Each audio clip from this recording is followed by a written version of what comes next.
Bapak Ibu yang dimuliakan Allah, kita akan melanjutkan kajian tentang syarah hadis Al-Arba'in An-Nawawiyah, dan alhamdulillah 10 hadis sudah kita lewati. Hadis nomor 1 sudah selesai, nomor 2 sampai nomor 10. Kita sudah menjelaskan tentang bagaimana Allah itu tayyib, Allah itu maha baik, dan la yaqbalu illa tayyiba, dan Allah tidak menerima kecuali yang baik-baik saja. Buktinya, orang yang di dalam dirinya ada sesuatu yang haram, makanan haram, minuman haram, pakaian haram, Allah tak terima doanya. Dan inilah pembahasan kita beberapa waktu yang lalu, lebih kurang 3 minggu yang lalu atau 4 minggu yang lalu. Dan insyaAllah pada subuh hari ini kita akan membahas tentang hadis nomor 11. Di sini judulnya At-Tawarru' 'Anis Syubhat, yaitu berhati-hati dari syubhat. Hadis ini urutan nomor 11 diriwayatkan oleh cucu Rasulullah sallallahu alaihi wasallam, an Abi Muhammad Al-Hasan bin Ali bin Abi Talib sibt Rasulullah sallallahu alaihi wasallam atau sibt Rasulullah sallallahu alaihi wasallam wa raihanatihi radhiyallahu anhuma. قال حفظت من رسول الله صلى الله عليه وسلم دع ما يريبك إلى ما لا يريبك أو دع ما يريبك إلى ما لا يريبك. رواه الترمذي والنسائي وقال الترمذي حديث حسن صحيح. Bapak Ibu dimuliakan Allah, hadisnya singkat. Hadisnya hanya singkat saja. Da' ma yaribuk ila ma la yaribuk. Singkat. Dan hadis ini hendaknya menjadi kaidah kita, kaidatul hayah, menjadi kaidah kehidupan kita nantinya. Tetapi seperti biasa Bapak Ibu, sebelum kita masuk ke inti hadisnya, kita lihat siapa perawinya. Nah, ini cucu Rasulullah sallallahu alaihi wasallam, Abu Muhammad. Kunyahnya Abu Muhammad. Siapa dia? Al-Hasan. Kita berbicara tentang sahabat sekaligus keluarga Nabi Muhammad sallallahu alaihi wasallam. Rasulullah sallallahu alaihi wasallam pernah bersabda, "Fima ma'na, inna Allah astafa Kinanatan min waladi Ismail." Sesungguhnya Allah telah memilih Kinanah. Allah muliakan Bani Kinanah. Siapa itu Kinanah? Keturunannya Ismail. Salah satu keturunannya Ismail. Wa inna Allah astafa Quraisyan min waladi Kinanah. Dan Allah muliakan Quraisy. Allah muliakan Quraisy dari siapa Quraisy ini?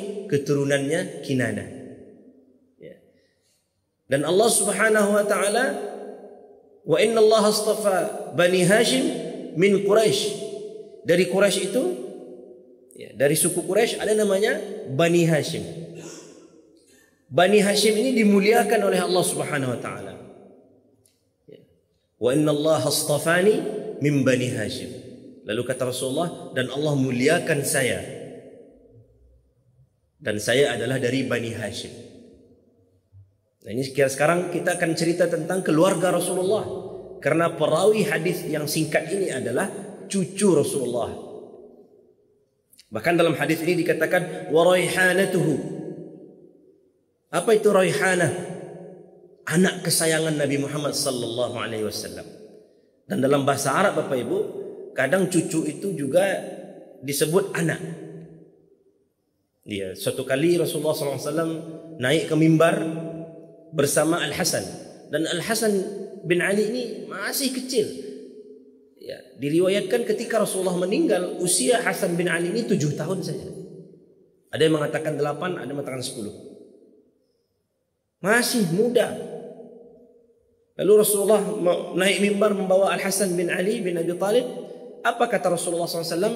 Inna bni hadha, anakku ini. Padahal itu cucu beliau. Tetapi orang Arab biasa mengatakan cucunya dengan anaknya. Inna bni hadha sayyidun. Kata Rasulullah, anakku ini adalah sayyid, seorang yang mulia. La'alla Allah yuslihu bihi baina at-ta'ifataini kabirataini, atau kama qala sallallahu alaihi wasallam. Hadis ini salah satunya diriwayatkan oleh Abu Hurairah. Apa kata Rasulullah? Cucu saya ini, yaitu Hasan, adalah orang yang mulia, sayyid. Sayyid itu bahasa awaknya Bapak Ibu, tuan. Dan aku berharap, kata Rasulullah, semoga Allah Subhanahu wa taala mendamaikan dua kelompok besar yang berseteru melalui cucuku ini. Nanti ini kaitannya dengan perseteruan antara Muawiyah bin Abi Sufyan dengan Ali bin Abi Thalib radhiyallahu anhuma wa ardahuma. Antara penduduk Syam dengan penduduk Basrah, dengan penduduk Kufah, yang sebahagian patuh kepada Muawiyah, sebahagian patuh kepada Ali bin Abi Thalib. Dan setelah Ali bin Abi Thalib meninggal dunia, Ali bin Abi Thalib tidak mewasiatkan untuk mengangkat Al-Hasan bin Ali sebagai khalifah. Tidak. Para sahabat, para tabi'in senior bertanya ketika Imam Ali bin Abi Thalib menjelang beliau meninggal ditusuk dengan pedang beracun. Ditanya oleh para sahabat dan tabi'in senior, siapa nama? Sebutkan nama. Sebutkan nama orang yang akan menggantikanmu, wahai Amirul Mukminin. Ali bin Abi Thalib tak mau menyebut. Ali bin Abi Thalib radhiyallahu anhu hanya mengisyaratkan, pilihlah orang yang pantas, yang disukai. Lalu beliau meninggal. Dan subhanallah, para sahabat tabi'in, ya ahlul halli, ya, orang-orang senior, ahlul syura, orang-orang yang dianggap dituakan pada saat itu, bersepakat memilih anaknya Ali bin Abi Thalib. Dan Imam Ali bin Abi Thalib tidak mewasiatkan apapun. Dan Hasan bin Ali bin Abi Thalib menjadi khalifah hanya 6 bulan saja. Karena beliau mendengar hadis tadi bahwa Allah akan mendamaikan. Dan pada saat itu memang terjadi perseteruan antara kubu Syam dengan kubu Kufah. Terjadi perseteruan 6 bulan saja. Dengan sangat ridha dan lapang dada, Al-Hasan bin Ali bin Abi Thalib turun jabatan. Bisa awak cari apa ibu, tahun 2024 kau musim caleg. Orang berebut menjadi pimpinan, menjadi pemimpin, menjadi presiden, menjadi macam-macam. Ini Al-Hasan bin Ali bin Abi Thalib dengan sikap zuhudnya menjadi orang nomor 1 di kalangan umat Islam. Agar terjadi perdamaian, beliau turun. Bukan diturunkan. Karena beliau berijtihad, lalu beliau mungkin mendapatkan ilham dari Allah Subhanahu wa taala, beliau turun dan diserahkan kepada Muawiyah bin Abi Sufyan. Dan pada saat itu disebut Amul Jamaah, yaitu tahun persatuan umat. La ilaha illallah. Dan betullah sabda Rasulullah yang mengatakan, la'allallaha yuslihu bihi baina ta'ifataini kabiratain, atau kama qala sallallahu alaihi wasallam. Aku berharap Allah menjadikan dia sebagai penyebab bersatunya 2 kelompok besar yang sedang berseteru. Jadi turun seorang. Tak dijuluk-juluk, tak di demo-demo, turun sendiri. Hanya 6 bulan saja. Radhiyallahu anhu. Ini Al-Hasan bin Ali. Dan Bapak Ibu yang dimuliakan Allah Subhanahu wa taala, Rasulullah SAW pernah mengatakan Al-Hasan dan Husain adalah sayyida syababi ahli jannah. Hasan dan Husain itu adalah penghulunya pemuda-pemuda syurga. Apakah karena mereka cucu Rasulullah? Tidak. Inna akramakum indallahi atqakum. Tak mesti anak siapa, tak mesti cucu siapa. Yang paling mulia adalah ketakwaan. Yang paling mulia di sisi Allah yang paling bertakwa. Yang paling mulia nanti di syurga yang paling tinggi ketakwaannya kepada Allah. Berarti bisa kita simpulkan, pemuda yang paling mulia di sisi Allah berarti yang paling bertakwa adalah Hasan dan Husain radhiyallahu anhuma wa ardhahuma. Bukan karena cucu siapa-siapa. Bapak Ibu dimuliakan Allah Subhanahu wa taala, Rasulullah sallallahu alaihi wasallam sampai hari ini masih memiliki keturunan. Walaupun sebagian orang mengatakan tidak ada lagi keturunan Nabi. Habis. Kita coba kumpulkan 2 pendapat ini. Ada yang mengatakan Rasulullah masih punya keturunan. Buktinya ya cucu Ibunda Fatimah, anaknya Rasulullah SAW. Kemudian punya anak Hasan dan Husain, lalu ada 2 anak perempuan. Tapi yang masih terus keturunannya adalah keturunan Hasan dan Husain. Terus sampai hari ini yang kalau di Indonesia disebut Habib atau Habaib. Kalau di beberapa tempat lain disebut Syarif. Di Mekah dahulu ketika masa ketika Mekah masih ikut Hijaz ya. Jadi Hijaz itu Bapak Ibu Mekah, Madinah, Taif. Kalau ada disebut Hijaz, Mekah, Madinah, Taif. Hijaz ini dahulu di bawah kepemimpinan Turki Uthmani. Ikut di bawah kepemimpinan Turki Uthmani dahulu sebelum ada negara Arab Saudi, dahulu sekali. Nah, dahulu yang memimpin Mekah adalah Ashraf. Siapa itu Ashraf? Keturunan Nabi Muhammad sallallahu alaihi wasallam. Artinya diakui oleh sejarah ada keturunan Nabi. Lalu bagaimana dengan pendapat orang yang mengatakan tidak ada keturunan Nabi lagi?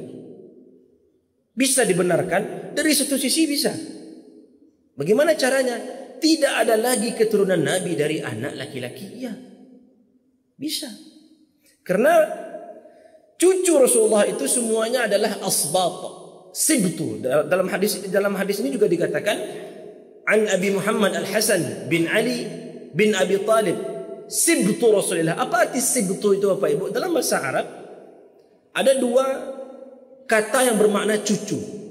Satu sibtun, dua hafidun. Satu sibtun, sin ba ta, sibtun, cucu artinya. Ada lagi hafidun, ha fa ya da, hafidun. Apa bedanya? Hafidun ini cucu dari anak laki-laki. Kalau sibtun cucu dari anak perempuan.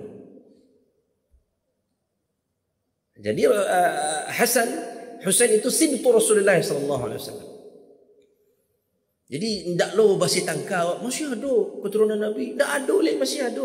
Ya berarti dia dengan pendapat dia yang mengatakan tidak ada lagi keturunan Nabi dari anak laki-laki. Betul. Karena Nabi Muhammad sallallahu alaihi wasallam punya 7 anak. 3 laki-laki, 4 perempuan. 3 laki-laki anak Nabi Muhammad sallallahu alaihi wasallam ini Bapak Ibu semuanya meninggal sebelum baligh.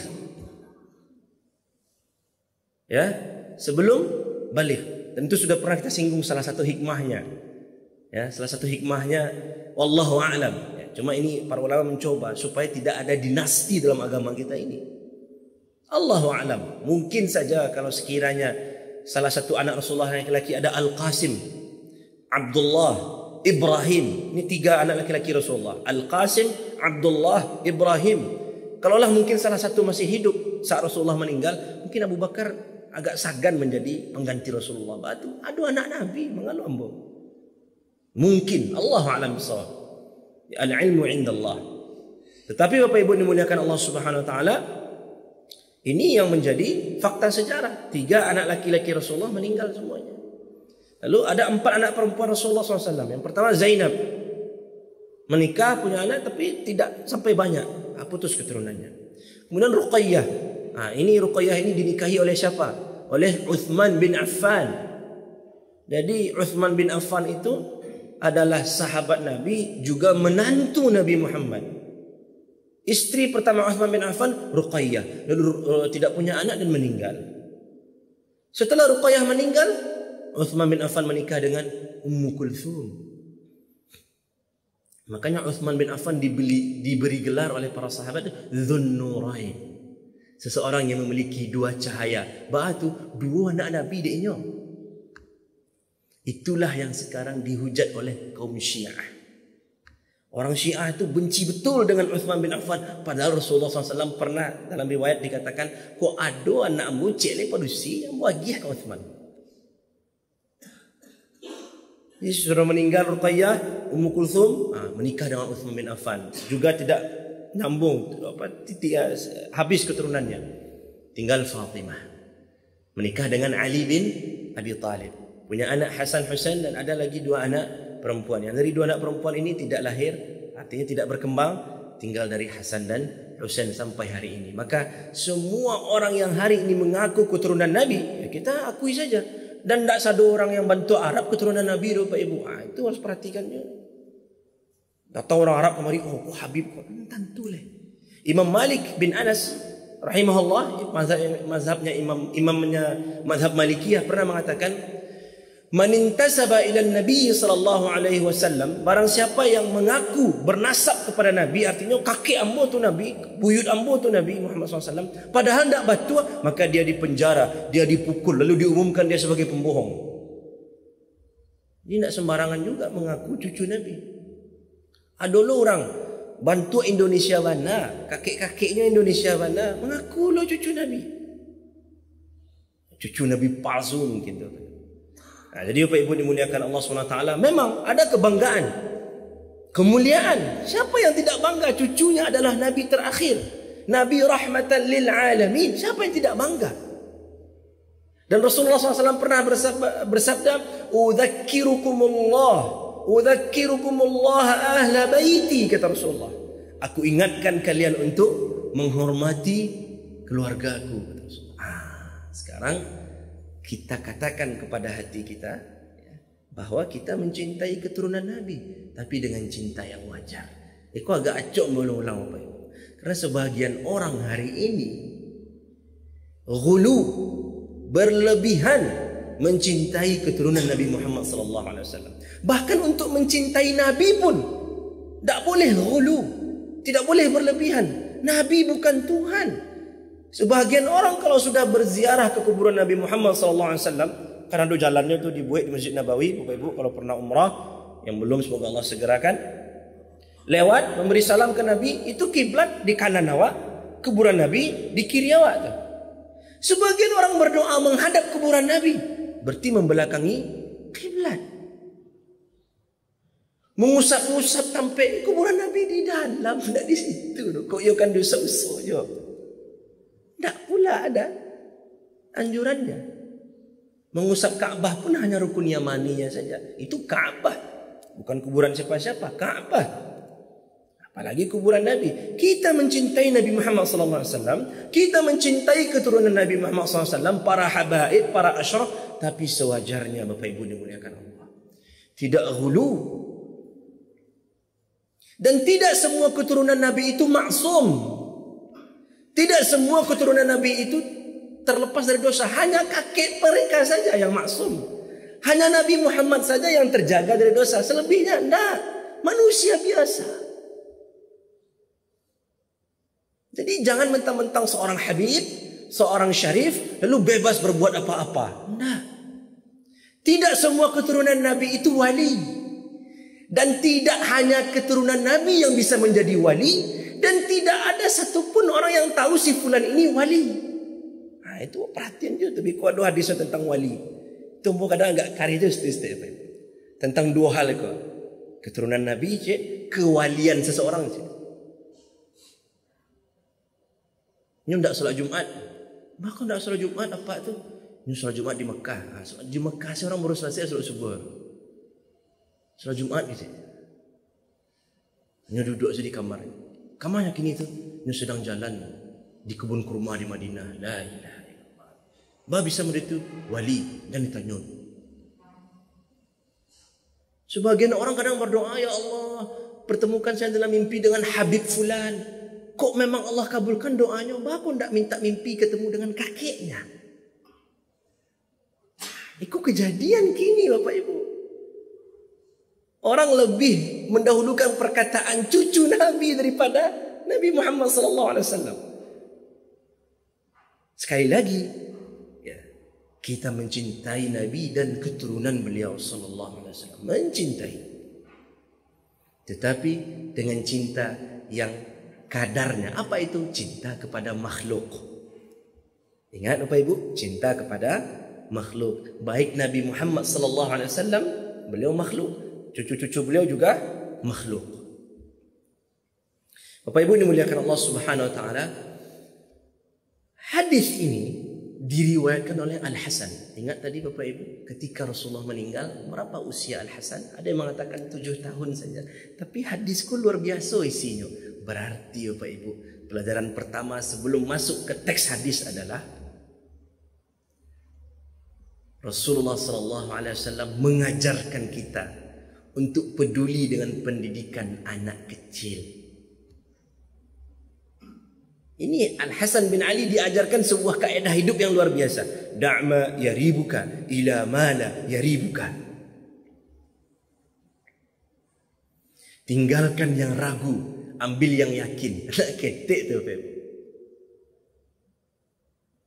Ada isyarat dari Rasulullah SAW, berarti untuk hal-hal prinsip jangan pernah katakan biarlah dia masih ketik. Ambo tidak bermaksud menggurui bapak-bapak yang mungkin sudah punya cicit atau sudah punya cucu. Tidak. Ambo tidak bermaksud menggurui. Tidak. Ambo pun baru punya anak 2, baru menikah, baru masuk tahun ke-6, baru pemain baru dalam dunia pernikahan. Tidak. Ambo tidak bermaksud menggurui. Mohon maaf kalau ada yang merasa tergurui. Tidak. Ini kita hanya berbagi saja. Rasulullah SAW mengajarkan cucu beliau. Prinsip. Kalau hal prinsip Bapak Ibu, jangan dibiarkan. Anak minum pakai tangan kiri, ditegur di ayahnya, jangan pakai tangan kiri. Kecil ibunya, yalah bang, ketik baru. Jangan. Ketika anak baca Al-Fatihah di usia 4 tahun, 5 tahun lalu salah-salah, jangan dibiarkan, ditegur.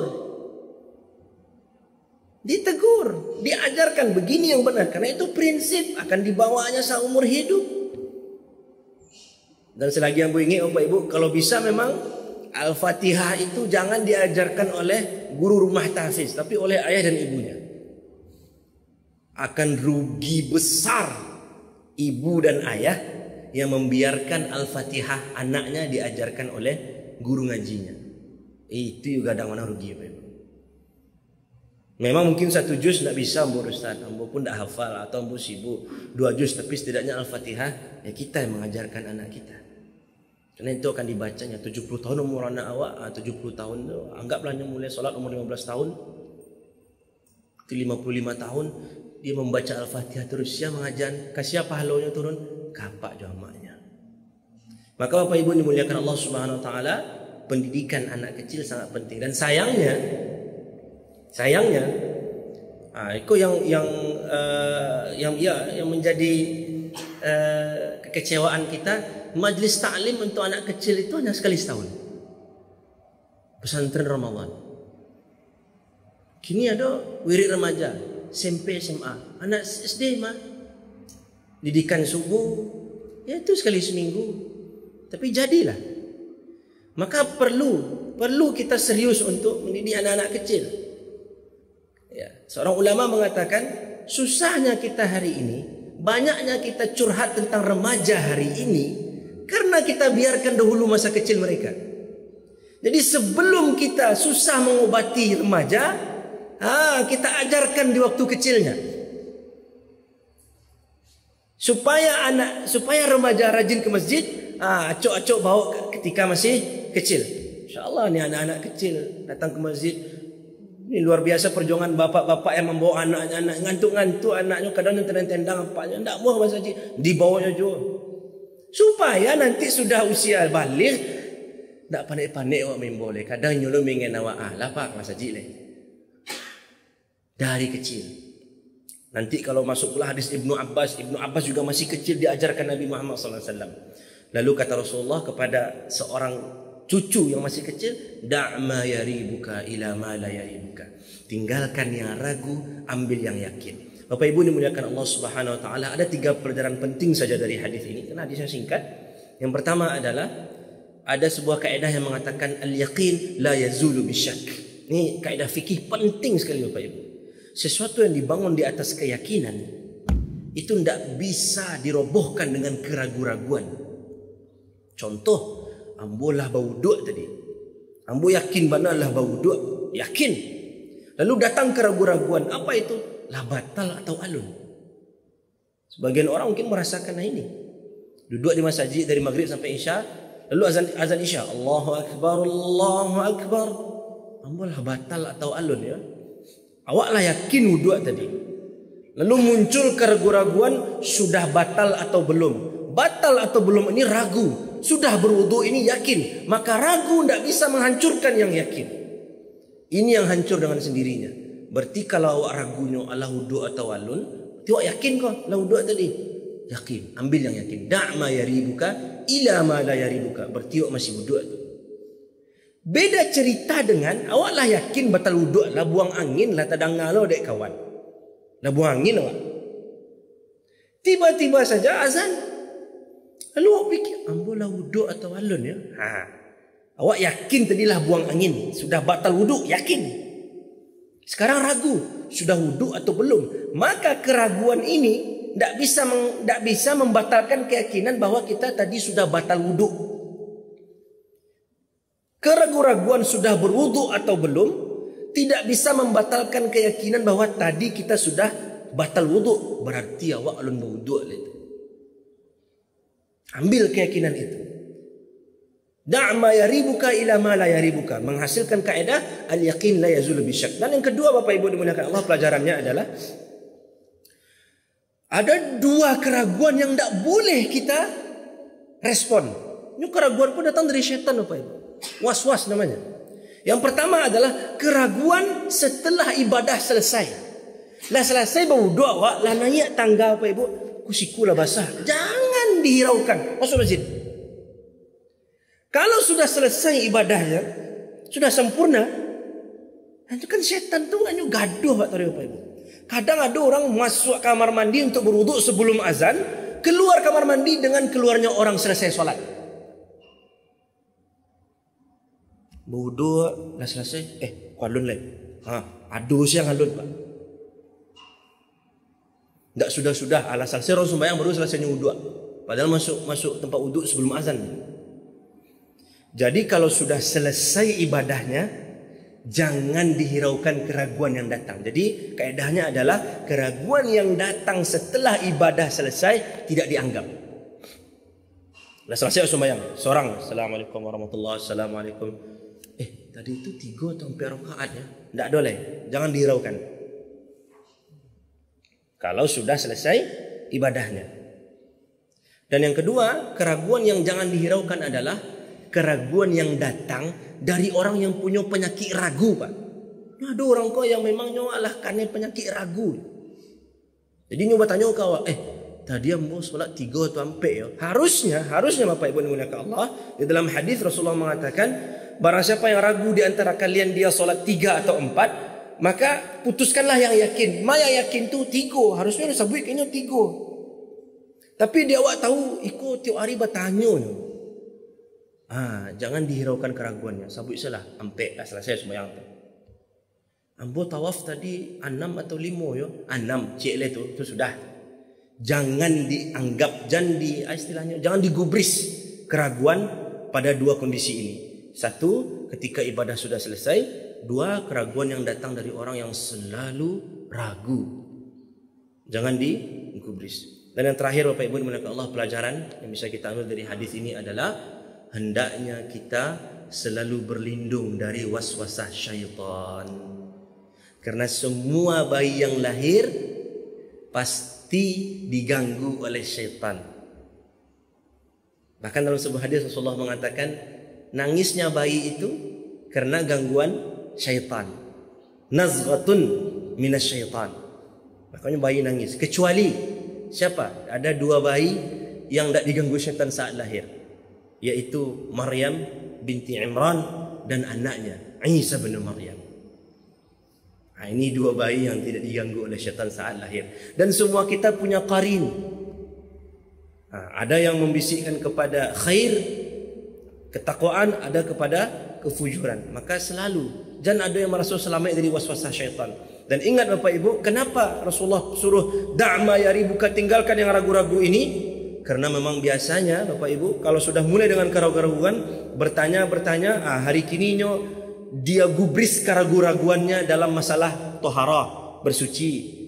Besok dalam solat, besok dalam akidah. Pada akhirnya dia akan mengatakan Allah yang menciptakan segala-galanya. Tapi siapa menciptakan Allah?